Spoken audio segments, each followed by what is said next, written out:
السلام عليكم. لا تنسوا الاعجاب بالفيديو والاشتراك في القناة تشجيعا لنا لنستمر بنشر المزيد ان شاء الله. السلام عليكم ورحمة الله وبركاته مشاهديني الكرام. اليوم عندنا غسالة نوع توشيبا، هذا الموديل قاعد يطلع لنا الرمز الاي 23.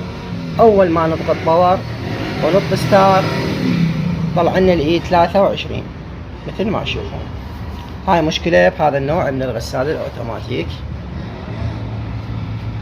هسه راح نفتحها وياكم ونشوف المشكلة وين. مثل ما شفتوا طلعت لنا الرمز الاي 23. راح نفتحها. عندنا هاي كليبسة بالدار نفس، هنا وحدة وهنا وحدة. تطلع اكو مسمار هنا مسمار هنا او برغي. نفتح البراغي واجي وياكم اكمل لنا. انا قاعد اصور بيد وحدة، راح امشي وياكم خطوة خطوة شلون نفتحها. هاي مشكلتها القفل مالت الباب. راح نفتح القفل ونبدله بقفل جديد. ماشي. هاي النوعية القفل مالها ما يجوين، لازم يتبدل قفل. هسه نجي وياكم شلون نفتحها، تابعوني.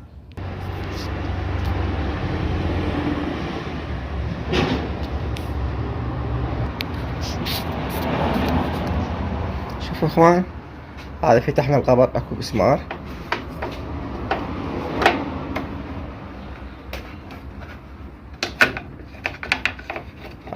شلون انفتحت. هاي واحدة، هاي الثانية اخذ.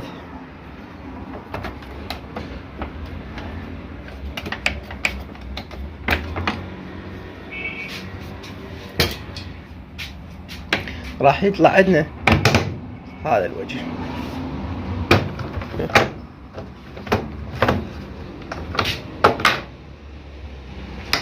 هذا الوجه. هسه شنو قلنا هنا اكو براغي بسامير فتحناهن طلعنا الدشبول. هسه عندنا هذا عندنا هنا اكو براغي، هنا واحد هنا اثنين. نفتحهن. هم اجيكم شلون ما بعد فتحنا البراغي نطلع هذه بالدار نفيس.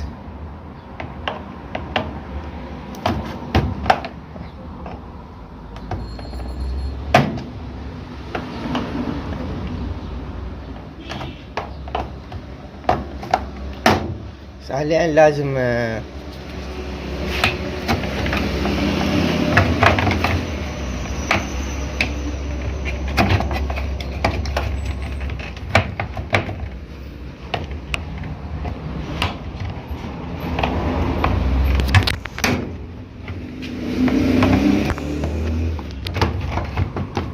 عفوا هنا عندنا برغي ما مفتوح.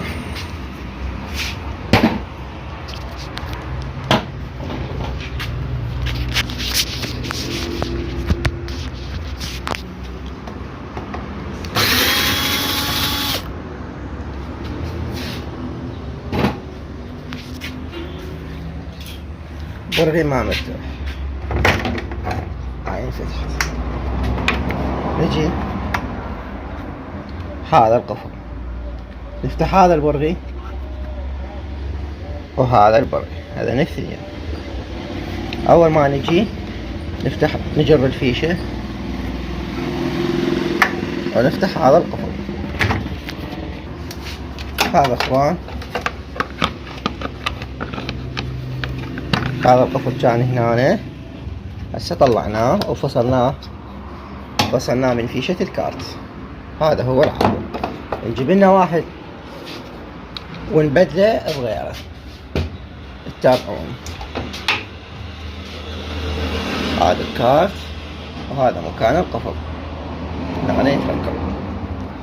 تدرون اجيب قفل ونشده وياكم. اخوان هذا القفل القديم اللي قلت لكم جوينته، بس طلع هو الماطور عاطل. يعني مشكلة الجوين ما قاعد يصير عندي يعني. بس ان شاء الله راح احاول اشوف له طريقة شلون اجانه فد فكرة جديدة. السلام ورحمة الله. هذا القفل مالتها القديم هذا المخرج، وجبنا قفل شديناه. هذا القفل شديناه جديد، هذا القفل الجديد شديناه. حاولوا تركبون الاخوان بالثقب يعني لا ساعد نازل يقوم ما يقفل يطلع لكم الرمز، تاكدوا بان هذا مالت القفل تدخل بهاي الفتحه.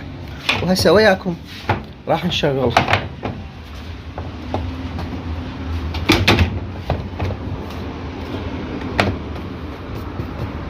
لازم تقفل الباب اول ما ننطي باور. شوف شويه ويطلع عنا الاي 23 كانت، هسه باور طبيعيه. راح نعطيها جفاف، نعطيها ستار. هسه راح تشوفون. شوف اشتغل عندي الواتر بام، كان ما يشغل عندي الواتر بام مباشره اي 23. شوف هسه هنا راح يوجه لكم القفل والباب تنقفل. شوف هسه الباب مفتوحه، هسه راح تقفل على ما يوجه القلوب الاحمر هذا مالت القفل. دب هسه لحد الان بس الواتر بام مشتغل، من يقفل يقوم يجفف يبدي التجفيف. شوف وجه، شوف الباب انقفلت. هذا يقولون يعني بابا تنشال هي والدشبول انقفلت وماكو اي 23 وهسه قامت تجفف. دول تقدرون وتشوفون عملية الدوران. السلام ورحمة الله. بس اخوان مثل ما تشوفون هاي قاعد تشتغل طبيعية وجففت، بس مجرد تبدل القفل. وان شاء الله اذا حاولت ان اسوي ذاك القفل جوينت وكمت انزلكم فيديو الها شلون هاي الغسالة، لان انا فتحت القفل مال هاي الغسالة. هاي الغسالة فتحت قفلها داورته هنا، راح تبقى هاي الغسالة عندي بدون قفل. ان شاء الله اذا سويت لي طريقة فكرة بهذا القفل، طريقة الجوين مباشرة، وهاي انا اصوركم اياها فيديو شلون نربطه مباشرة. هم راح اخلي القفل موجود بالغسالة، عمود بعد شوية اتفرغ لها. وهاي الغسالة مثل ما تشوفون رجعت طبيعية. هسه شنو؟ هسه نرجع نقفلها، نحط الدشبول ونحط القطعة اللي هنا وهنا ونشد براغيها ونقفلها كل شيء ما بيها ان شاء الله. هذا وياكم فيديوكم، كان وياكم من ورشة المهندس علي صالح مهدي التميمي، والسلام عليكم ورحمة الله وبركاته.